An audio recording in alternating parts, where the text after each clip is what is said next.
حضرت شیخ سراج الدین جنیدی رحمۃ اللہ علیہ دکن کے عظیم بزرگوں میں شمار ہوتے ہیں، جن کا تذکرہ دکن کی تاریخ کے بغیر نامکمل ہے۔ آپ نہ صرف ایک روحانی پیشوا تھے بلکہ سیاسی طور پر بھی آپ کا اثر و رسوخ واضح نظر آتا ہے۔ حضرت شیخ سراج الدین جنیدی کا مزار گلبرگہ شاہ بازار کے مغربی جانب واقع ہے۔ اس مزار اور دروازے کی تعمیر سلطان عادل شاہ نے کی تھی۔ مزار کے دروازے پر ایک شیر کندہ ہے جس سے آپ کا سال وصال 781 ہجری معلوم ہوتا ہے۔ اسی پر قطب کے لفظ سے آپ کی عمر 111 سال ظاہر ہوتی ہے اور نام دوراں ابن محمد سراج سے سال پیدائش 670 ہجری معلوم ہوتا ہے۔ آپ حضرت جنید بغدادی کے نسب سے تھے اور نسبی تعلق حضرت عبد مناف کے بیٹے سلام سے ملتا ہے جو نبی کریم صلی اللہ علیہ وسلم کے اجداد میں سے تھے۔ آپ کی والدہ محترمہ بی بی مستورہ تھیں جو پشاور کے عبداللہ قشیری کی صاحبزادی تھیں۔ آپ کے والد عبد المظفر سراج الدین بغداد سے پشاور تشریف لائے اور وہاں بادشاہ کے بیٹے عبداللہ سے ملاقات ہوئی، جنہوں نے اپنی بہن کا نکاح ان سے کر دیا۔ آپ کے 4 بیٹے ہوئے۔ آپ کا اصل نام رکن الدین تھا لیکن والد کے نام سراج الدین سے مشہور ہوئے۔ آپ کے والد کا انتقال آپ کے بچپن میں ہی ہو گیا اور آپ کی پرورش آپ کے ماموں جو پشاور کے بادشاہ تھے انہوں نے کی۔ جب آپ جوان ہوئے تو 707 ہجری میں روحانی مرشد کی تلاش میں دولت آباد پہنچے اور حضرت خند میر علاء الدین کے مرید بنے، جنہوں نے آپ کو خلافت عطا کی۔ وہ حضرت قوام الدین محمود کے خلیفہ تھے۔ حضرت سراج الدین نے کچھ عرصہ دہلی میں بھی قیام کیا۔ ان کے مرشد اپنے وقت کے قطب اور ایک عظیم فقیہ تھے۔ آپ نے کچھ عرصہ دہلی میں گزارا، پھر دکن کی طرف ہجرت کا حکم ملا۔ پہلے دولت آباد آئے، پھر گلبرگہ، پھر بیجاپور اور آخر کار کدچی نامی گاؤں میں سکونت اختیار کی جو دریائے کرشنا کے کنارے واقع ہے۔ کدچی براہمنوں کا گاؤں تھا جہاں ایک بڑا مندر موجود تھا۔ آپ نے جنگل میں 2 میل دور ایک مقام پر قیام کیا جہاں آپ کی کرامات اور روحانی فیوض و برکات سے اسلام کی روشنی پھیلی اور بہت سے لوگ مسلمان ہوئے۔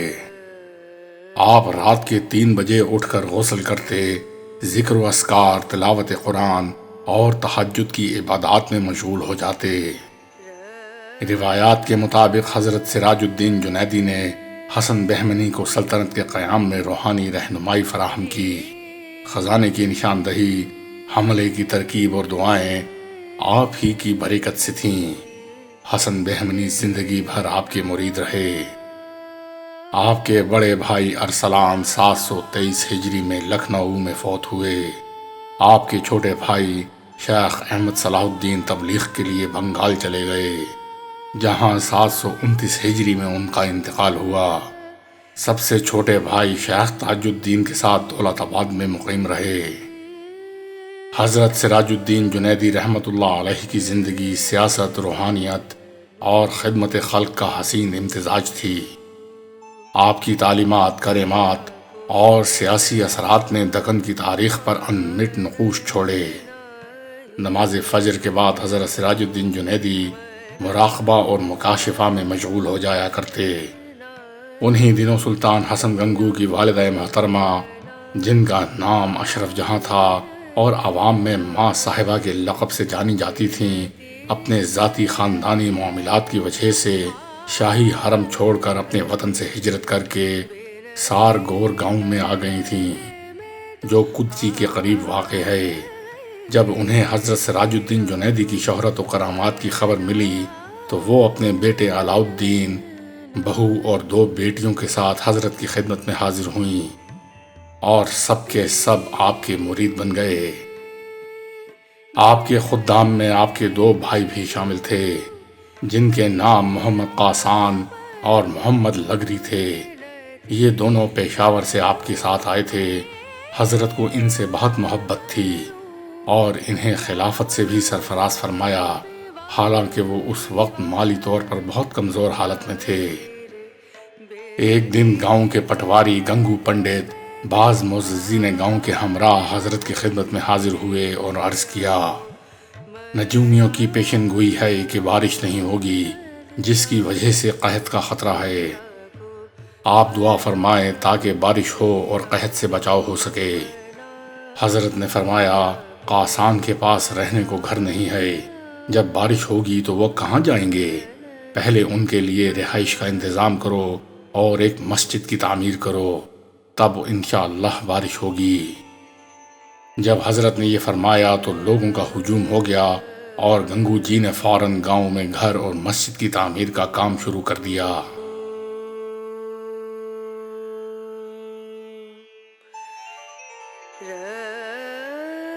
کتاب تذکرہ ملوک میں مذکور ہے کہ حضرت نے گنگو جی سے فرمایا، ہاں تم مسجد بنا رہے ہو، لیکن ہندوؤں کو مسجد کی تعمیر کا کیا علم، لہٰذا علاؤالدین کو اس کام پر مامور کرو، وہ ایک نیک اور غریب آدمی ہے اور اس کام میں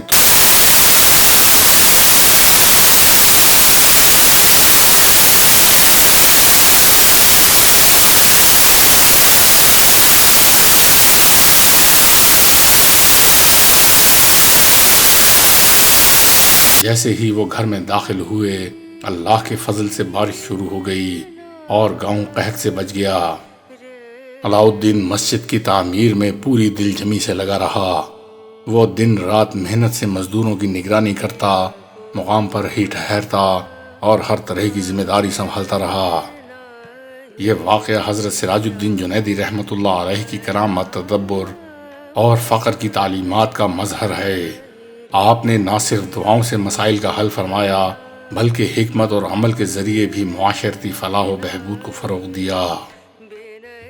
ایک دن دوپہر کے 2 بجے حضرت سراج الدین جنیدی رحمۃ اللہ علیہ خود مسجد کی تعمیر کا معائنہ کرنے کے لیے تعمیراتی مقام پر تشریف لائے۔ اس وقت تمام مزدور کھانے کے وقفے پر گئے ہوئے تھے، مگر علاؤالدین ایک درخت کے نیچے آرام کر رہا تھا، کیونکہ اسے دوپہر 2:30 بجے کے بعد ہی روٹی ملتی تھی۔ وہ بے سر و سامانی کی حالت میں تھکن سے سونے لگا تھا۔ حضرت نے مسجد کی تعمیر کا جائزہ لیا اور پھر علاؤالدین کو سوتے دیکھا۔ اس کے ہاتھ پاؤں کیچڑ اور گارے سے لتھڑے ہوئے تھے۔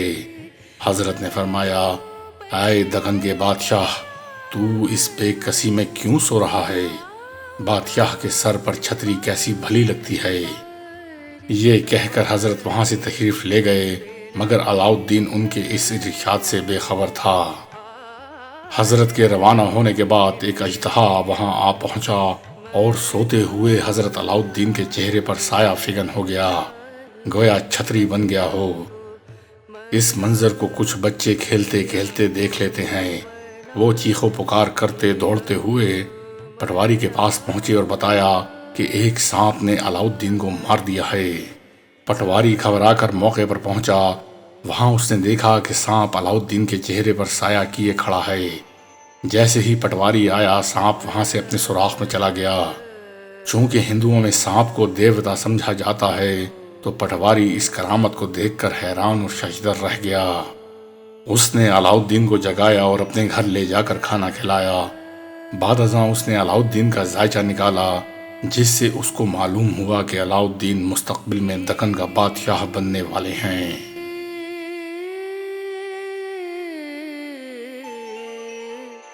رے